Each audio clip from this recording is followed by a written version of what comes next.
There are places that hold more than just memories. My childhood home was not just wood and walls. It was the last thing my father left me, before a drunk driver took him when I was 13. The house sat on a quiet street in Portland, Oregon.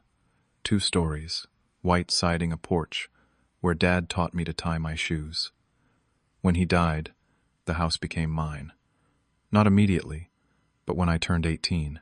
Mom remarried a man named Gary, 3 years after we buried Dad. Gary smiled a lot back then. But his smile changed when he learned about the will. I moved to Seattle for work at 25, but I kept the house. Mom still lived there. It felt right. Until I went to Denver for 3 days, and everything I thought was safe got ripped away from me. Before I tell you what happened when I got back, let me know where you are watching from in the comments. Hit that like button and subscribe, because what my stepfather did next will show you exactly why you should never let anyone make you feel powerless in your own family. Now let me take you back to the moment everything fell apart. I need to tell you about my father first. His name was Thomas. He worked as a machinist at a factory in northeast Portland. Every evening he would come home with grease under his nails and this tired but genuine smile on his face. The house we lived in was not fancy. It was a simple 2-story structure built in the 1970s. The kitchen had yellow countertops. The living room had carpet the color of sand, but it was ours. Dad saved for 12 years to buy it outright. No mortgage. He was proud of that. I remember summer afternoons in the garage. Dad would be underneath his old pickup truck teaching me how to change oil, how to check brake fluid. He never rushed those moments. He would explain everything twice, making sure I understood. When I was 10, he let me hold the wrench, while he guided my hands.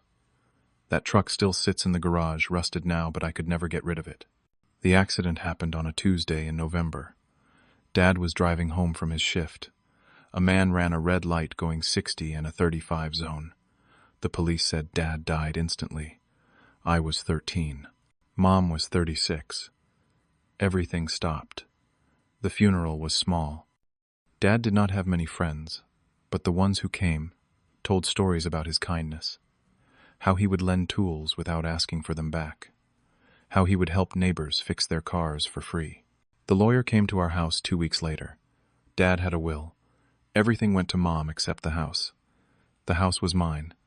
It would transfer to my name when I turned 18. The lawyer explained Dad wanted me to have something solid, something that could not be taken away.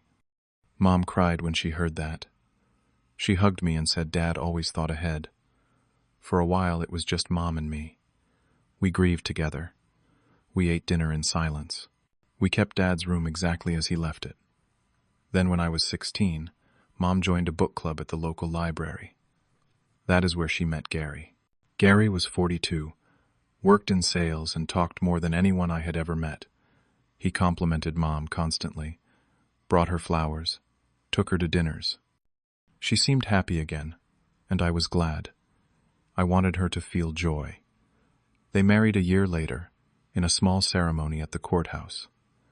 Gary moved into our house. At first, Gary was fine. He would ask about school. He would joke around. But I noticed small changes. He started asking about bills, about property taxes, about how much the house was worth. I was 17, so I did not think much of it. When I turned 18 and the house officially transferred to my name, Gary's entire attitude shifted. He stopped joking. He started making comments. Things like, "Must be nice to own property so young," or, "Your mom and I could really use some space." I ignored it. I was focused on finishing high school, then starting community college. I studied computer science. I wanted to build something for myself. By the time I was 25, I had a decent job as a software engineer at a tech company in Seattle. The pay was good. I moved into a small apartment near Capitol Hill, but I kept the Portland house. Mom still lived there with Gary. It made sense. She had her friends there, her routines. And honestly, I was not ready to let go of the place where Dad and I built so many memories. But 2 years ago, Gary started bringing up the idea of selling. It started casual. He would say things like, You know the market is hot right now. We could get a good price. I would brush it off. Then he became more direct. One Thanksgiving, he sat me down and said, "Your mom deserves a fresh start. This house has too much sadness in it." I looked at him and said, "This house has my father in it. It is not for sale."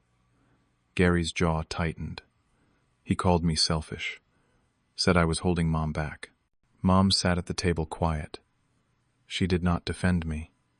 She just looked at her plate. Over the next year, the comments became arguments. Gary would call me when he knew I was busy. He would say I was being unreasonable, that I did not even live there, so why did I care? I told him the same thing every time. The house was not negotiable. It was mine. Dad left it to me. Then 6 months ago, I overheard something. I was visiting for Mom's birthday. Gary was on the phone in the backyard. I heard him say, I know. The payment is overdue. I am working on it." When he came back inside, I asked if everything was okay. He snapped at me, told me to mind my own business. That was when I realized Gary was in trouble, financial trouble, and he saw my house as the solution. In October, my company sent me to Denver for a client conference. 3 days. I called Mom the night before I left. She sounded strange, distant. I asked if she was okay. She said, "Have a safe trip, honey." Something in her voice felt wrong, but I told myself I was overthinking it. The conference went fine. Presentations, networking, the usual. On the second day, I was sitting in a session about cloud architecture when my phone buzzed. A text from Scott, an old friend from high school who still lived in Portland. It said, "Dude, I just saw a for sale sign at your old place. What is going on?" My stomach dropped. I stepped out of the session and called Mom. No answer. I called again. Nothing. Then I called Gary. He picked up on the third ring. His voice was calm. Too calm. "Oh, you heard," he said. I could barely speak. "What did you do?" "I sold the house," he said, like he was telling me he bought groceries. "Closed the deal yesterday. A young couple. They are paying $250,000. Your mom and I need the money." I stood in the hallway of the convention center. My phone pressed so hard against my ear, I thought it might crack. People walked past me laughing, talking about lunch plans. I could not hear them. All I could hear was Gary's voice, casual and smug. "You do not need it anymore," he continued. "You live in Seattle. You have your own life. Your mom and I are drowning here. This was the only option." My hands started shaking. "That is my house. Dad left it to ME. You had no right." Gary laughed. Actually laughed. "Legally, your mom has been living there for years. We had every right. The paperwork is done. The buyers are moving in next week. You forged my signature," I said. My voice was low-controlled. "I never agreed to this." "Prove it," Gary said. Then he hung up.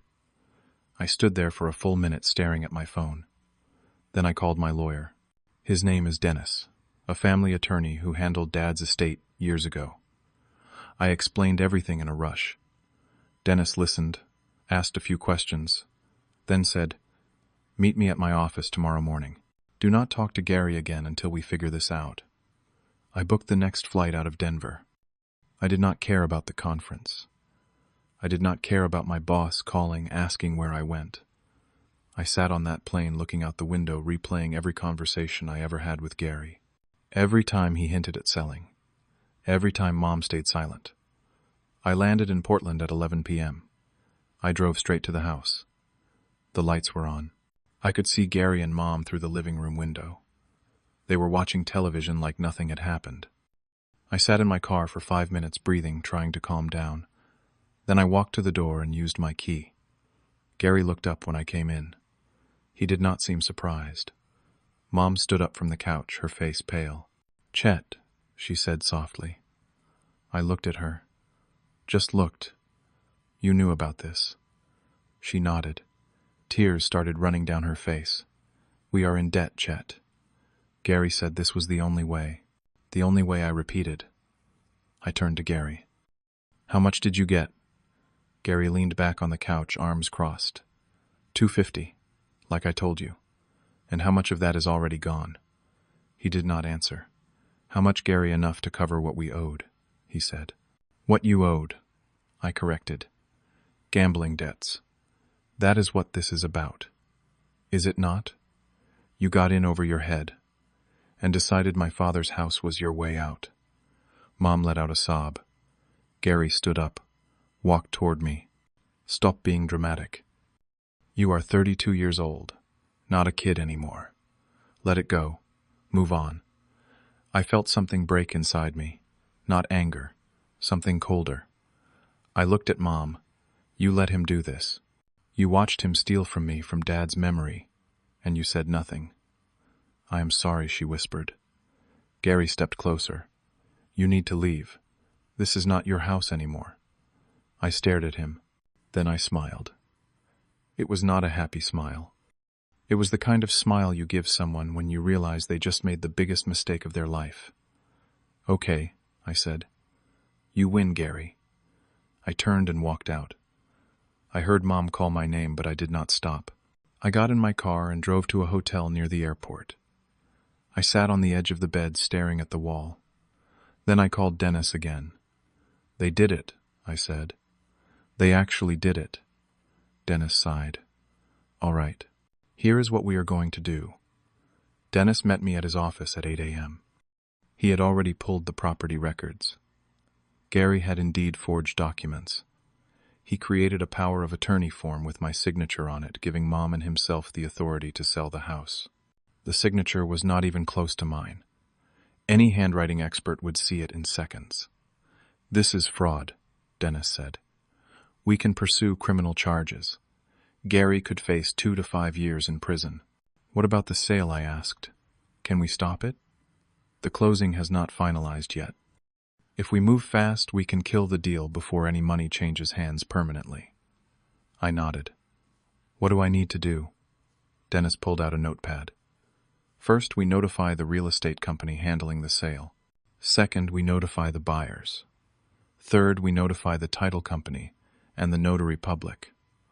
We send them proof that you are the legal owner, that you never authorized this sale, and that the documents are fraudulent. We include a copy of your father's will, your identification, and a notarized statement from you. How long will that take? If we do it right now, I can have everything ready in 2 hours. Do it, I said. Dennis worked fast. He drafted a formal letter. He attached scans of the will, my driver's license, and a statement I signed, swearing I never gave permission for the sale. He also contacted a handwriting analyst he had worked with before. The analyst compared the forged signature to my real signature and provided a report. It took 90 minutes. At 10:30 a.m., Dennis sent the email. He sent it to 5 people: the real estate agent, the buyers, the title company, the notary, and the Portland Police Bureau's fraud division. The email was professional, but firm.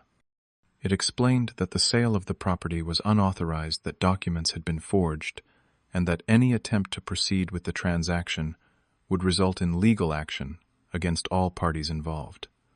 Then we waited. At 11:15 a.m., the real estate agent called Dennis. She was panicked. She said she had no idea the documents were forged, that Gary and Linda seemed like a normal couple selling their home. Dennis told her to halt the sale immediately, or risk being named in a lawsuit. At noon, the title company called. They confirmed they were freezing the transaction, pending investigation. At 1 p.m., the buyers called. They were furious. They had already arranged movers. They threatened to sue Gary, the real estate agent, and the title company for wasting their time. Dennis calmly explained they were victims of fraud and should direct their anger at Gary. At 2:30 p.m., the notary called. She admitted she had notarized the power of attorney document without verifying my identity because Gary said I was out of town and had sent the signature digitally.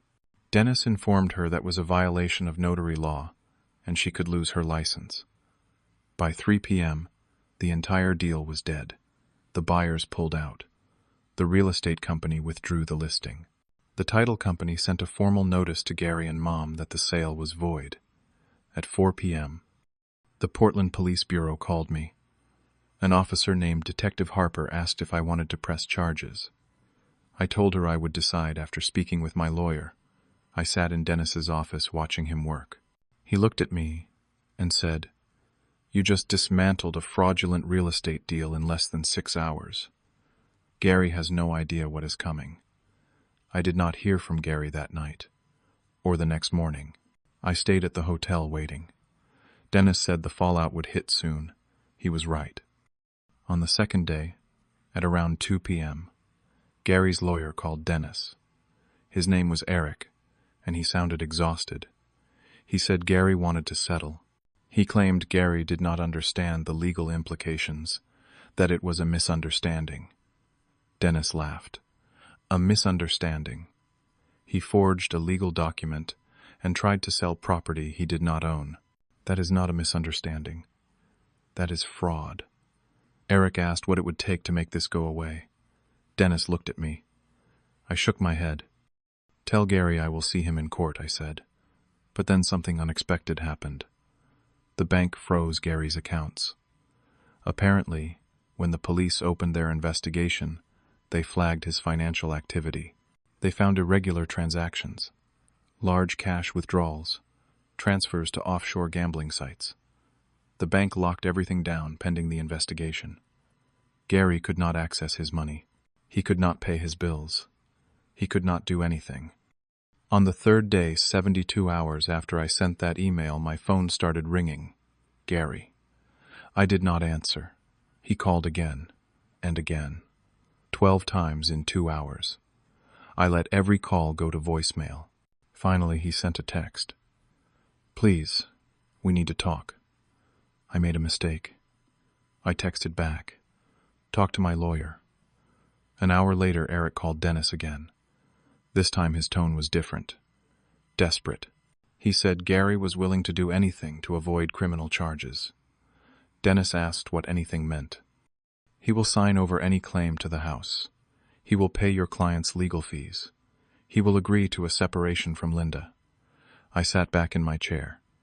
"A separation," Dennis nodded. "He is offering to walk away from your mother, if you drop the charges." I thought about Mom, about how she sat in that living room and said nothing, while Gary destroyed what little I had left of my father. I thought about all the years she chose him over me. "Set up a meeting," I said. We met at Dennis's office the next morning. Gary looked terrible. His face was pale. He had not shaved. His hands were shaking. Mom was there too. She looked worse. Her eyes were red. She could not look at me. Dennis laid out the terms. Gary would sign a legal document relinquishing any claim to the house. He would pay $15,000 in legal fees. He would file for divorce from Linda within 30 days. In exchange, I would not press criminal charges. Gary stared at the papers for a long time. Then he picked up the pen and signed. He did not say a word. He just signed and walked out. Mom stayed. She looked at me, tears streaming down her face. "Chet, I am so sorry. I did not know he would go this far. I thought he just wanted to downsize. I did not know about the gambling. I did not know he forged your name. But you knew he wanted to sell," I said. "You knew how I felt about that house. And you said nothing. You chose him." I was scared, she whispered. "He said if I did not support him, he would leave me. I did not want to be alone again." I stood up. "You are alone now." I walked out. Dennis followed. As we got to the parking lot, he said, "What are you going to do with the house?" I looked at him. "I am going to sell it." He raised an eyebrow. "After all that, it is not about keeping it anymore," I said. "It is about controlling what happens to it. On my terms." I listed the house 2 weeks later. I hired a different real estate agent, someone Dennis recommended. The house sold in 10 days to a family with 3 kids. The father told me they loved the neighborhood, that their son would have the room upstairs with the window that looked out over the backyard. I smiled and said that was my room growing up. The sale closed a month later.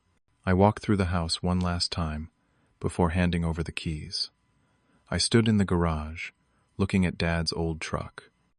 I ran my hand over the hood, remembering the afternoons we spent there. I thought about selling the truck with the house, but I could not. I had it towed to a storage unit in Seattle. Maybe one day I would restore it. I took the money from the sale and did something I had been thinking about for a while. I contacted my old high school and set up a scholarship fund. I called it the Thomas Grant Memorial Scholarship. It would go to students who had lost a parent and wanted to study engineering or a trade. Dad would have liked that. I cut all contact with Gary. I blocked his number. I told Dennis to make it clear that if Gary ever came near me or the house again, I would press charges immediately. Gary moved out of state. I heard he went to Arizona. I did not care. Mom was harder. I could not just cut her off completely. She was still my mother.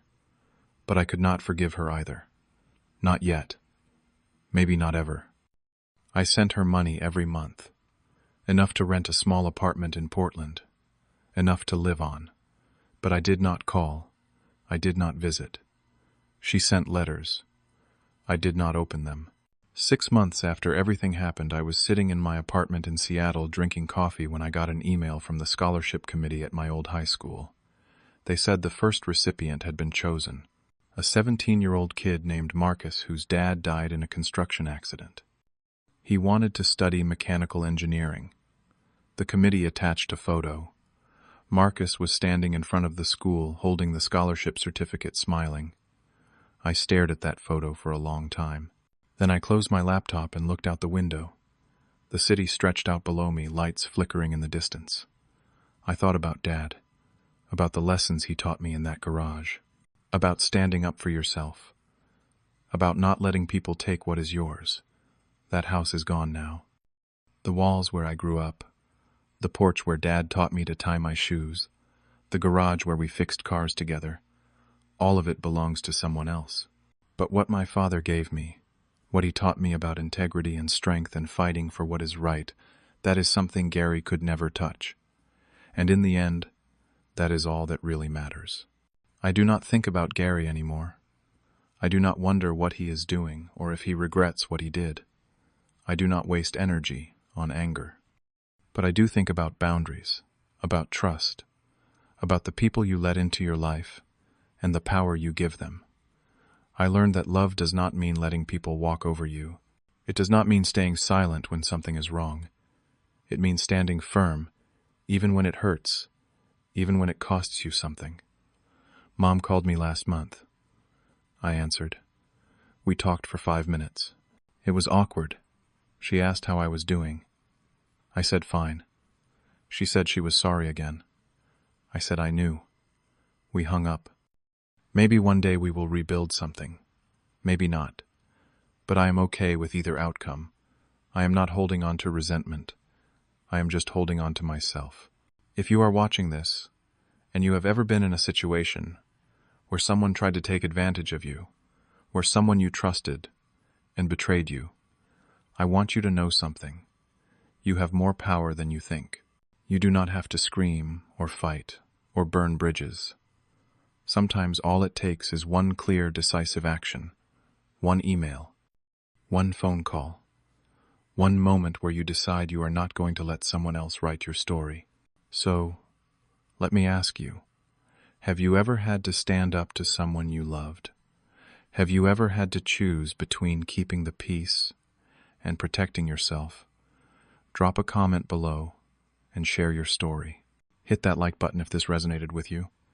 Subscribe so you do not miss future stories like this one. And share this with someone who needs to hear it. Someone who is struggling with boundaries. Someone who needs to know they are not alone. Thank you for watching. Thank you for listening. And remember, the things that truly matter cannot be taken from you. Not by anyone. Take care of yourselves out there. You deserve to be treated with respect even by the people closest to you, especially by them.